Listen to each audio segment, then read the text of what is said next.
নমস্কার। উপস্থিত শ্রদ্ধেয় সকল গুরুজনকে আমার যথাস্থানে শ্রদ্ধা ও প্রণাম জানিয়ে শুরু করছি আমার স্বরচিত একটি কবিতা। আমার লেখা কবিতা তোমার অপেক্ষায়। নির্জনতার মাঝে হয়তো আমিও খুঁজে চলেছি তোমার, যেখানে ছিল সবুজ মাঠের মাঝে জোয়ার, সাদা কাশফুল, সরল নীল পেজা তুলোর আকাশ।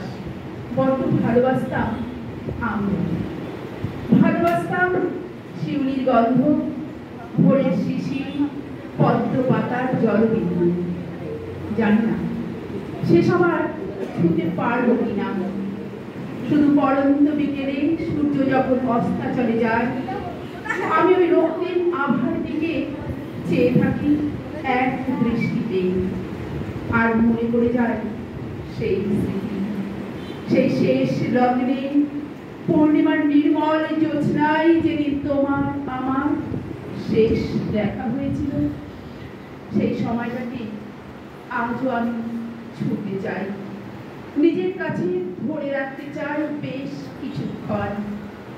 ঠিক যেমন শরতের চাদর জড়িয়ে আঁচলটা মাটিতে ছড়িয়ে শিউলি অপেক্ষায় বসে থাকে মায়ের আশা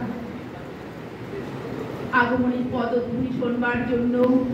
শাপলা, শালুক, পদ্ম সবাই জেগে থাকে রাত ভর। ঠিক তেমনি আমার খুব ইচ্ছে করে তোমার আশা পদধ্বনি শুনতে।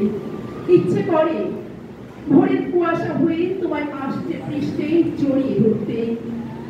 সেই অপেক্ষায় হয়তো বসে আছি, যদি তুমি ফিরে আসো আবার কোন শরৎ কিংবা বসন্তে। শরতের নীল রংটা নিয়ে অপেক্ষায় থাকবো তোমার জন্য, কিংবা বসন্তের লাল রঙে নিজেকে সাজিয়ে তুলব ওই রক্তিম পলাশের মতো। এসো না ভাই কিংবা বৃষ্টি ভেজা সকাল হয়ে, কিংবা শরতের পেঁজা তুলো হয়ে। আমি কিন্তু থাকবো অপেক্ষায়, শুধু তোমারই অপেক্ষায়। এসো না হয় আরেকটি বার। ধন্যবাদ।